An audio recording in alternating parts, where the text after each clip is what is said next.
Alright, we're out here in the garden, and I'm going to make a little video showing what you guys, some things you can do now that our freezes are coming up at night and whatnot. We're going to clear a lot of these unripe fruit off the plants, and I have such an overabundance of stuff this year. I'm not trying to pick it and ripen it on the counter. And I'm sure some of you guys are in the same boat, while others are going to ripen what they can on the counter. Here's something you can do with all your unripe fruit to use as feed next year. So we're going to get in here and start taking tomatoes off here. There's green tomatoes. We'll lay them here on the chopping block. I came across one that's blushing, so we'll go ahead and drop it in there.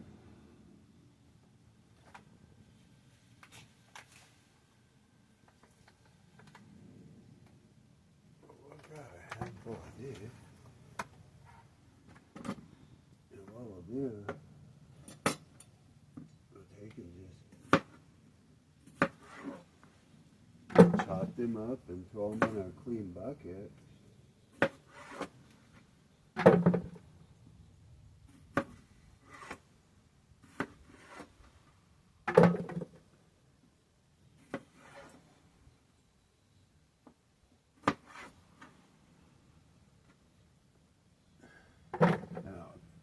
Now, I probably will keep some green tomatoes for a few different purposes, but I probably have over a ton of tomatoes on the vines right now that are not ripe.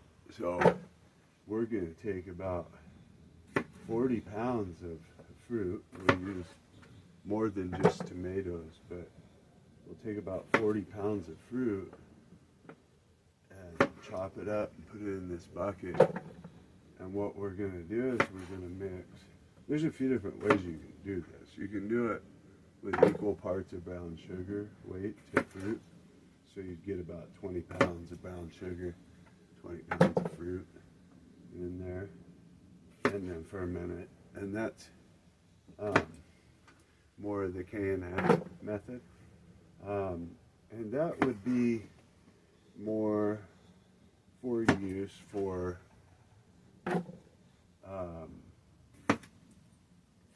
as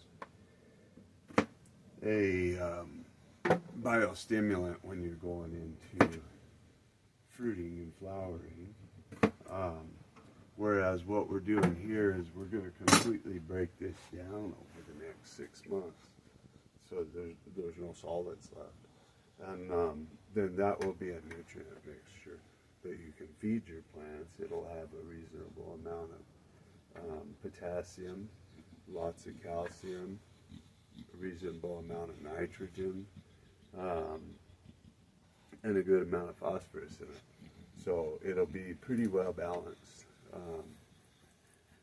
nutrient that you can use as a fertilizer next year. So I'm going to go now to another plant. Let's I'm going to turn you over here, and I'm going to go right back there and find a couple.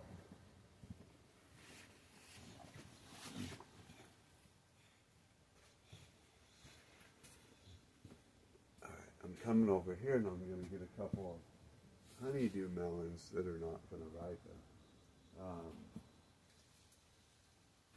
This thing set over 50 melons is fine dead, and it kept setting them. It kept setting them after it was getting cold. So there's a lot on here that won't ripen.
so we got a few honeydew here that are not going to ripen before the year's up, before the season's up. Yeah. No fragrance at all. They're still real young. They just set on the vine not long ago. So we'll take those out and cut them into pieces. Throw them in there.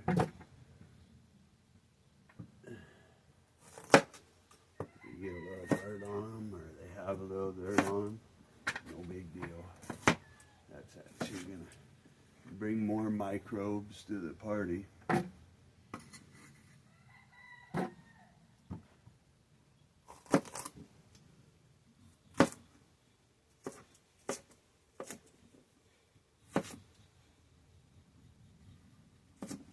It's not sweet, buddy. It's not like the one inside we ate, is it? Alright, take all this, throw it in there. Now, what else can we get?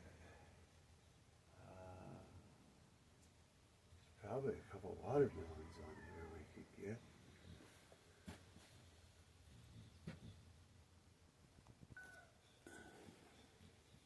Alright, so we got a couple watermelons that aren't ripe as well.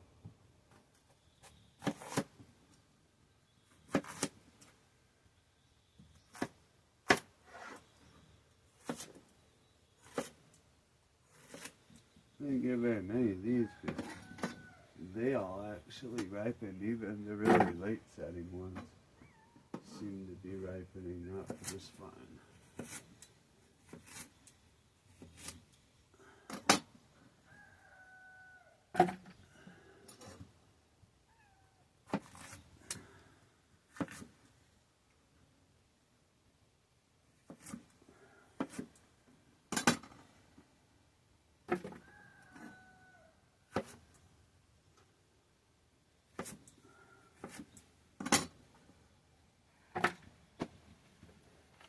Alright, and then we're going to go find some more fruit.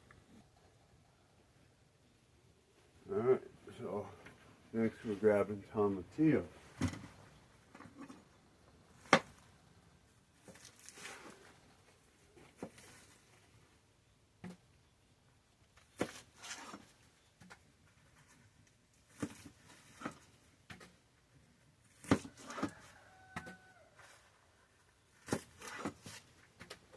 And we're just making sure not to grab anything that's actually ripe.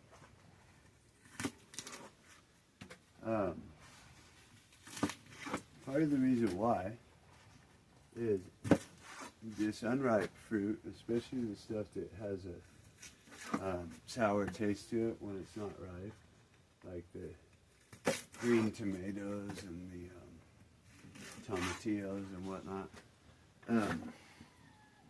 they're full of malic acid when they're not ripe. And when we can combine oxalic acid, malic acid, and citric acid, and we can get the right combination of those, we really accentuate the microbiology when we put it on. So,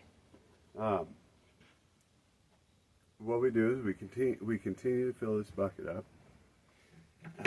with the unripe fruit. And what we'll do here is we'll take another bucket, and this is going to take about 3 gallons of water. So we're going to mix up some EM1 and molasses. I'm sorry, that's what I'm doing here. And 3 gallons, you need roughly 2 1/4 cups of molasses and 2 1/4 cup. There's 3 gallons of water right there.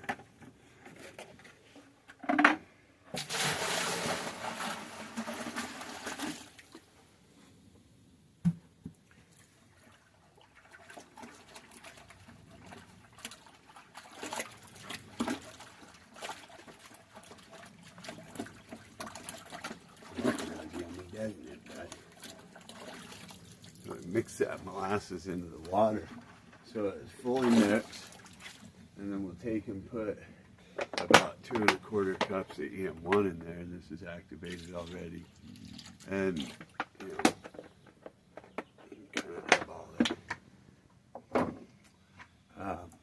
So we'll mix that up.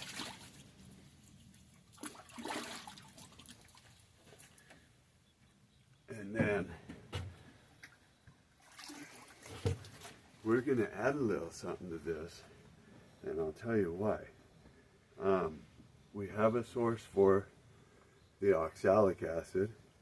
We're going to put some rhubarb in here. And that'll have more malic acid as well. And then I'll add a gallon or a half gallon of the Russian thistle ferment, which has a high percentage of oxalic acid in it, about 3%. So what we want to do, because we don't really have a source for citric acid, so what we're going to do is we're going to put the correct amount of calcium citrate in with this. That's going to give these microbes a little extra calcium to work with, and then that's going to give us that citric acid functional group. So this is about 10% calcium. Is it 10 or 25?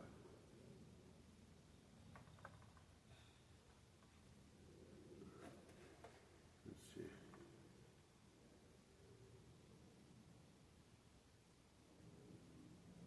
It's 25% calcium, I'm sorry.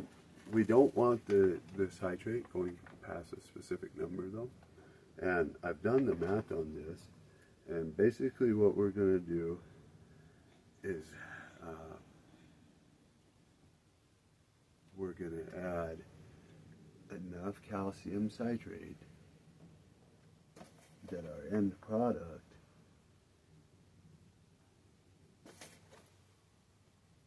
has 250 ppms of citrate in it. Basically that comes out to 4 grams per gallon, so that'd be 12 grams on this bucket.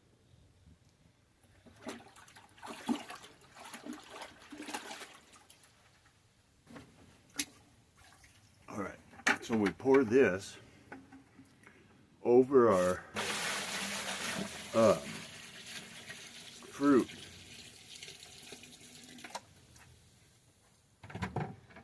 And I'm not going to fill it the rest of the way up until I fill out the rest of the way of fruit here in a little bit. But you get the idea of what you're doing. More variety is going to be better. And, you know, just take anything that's unripe and you can put it in there. And then what you're going to do when you're done is you're going to seal this bucket. You're going to put a lid on it. It'll build pressure and it'll pop the edge of the lid up. If you have a locking lid, drill a little 1/8 inch hole in the lid. That's not going to exchange air very well, but it will allow pressure to release. So that you're going to let that go 6 months or so. So next spring, late spring, early summer, that'll be ready. And you're going to start small. I would start at 5 or 6 mils per gallon, test things, and you can go up from there. I've never had to use more than 30 mils per gallon of a finished ferment, so it doesn't take much.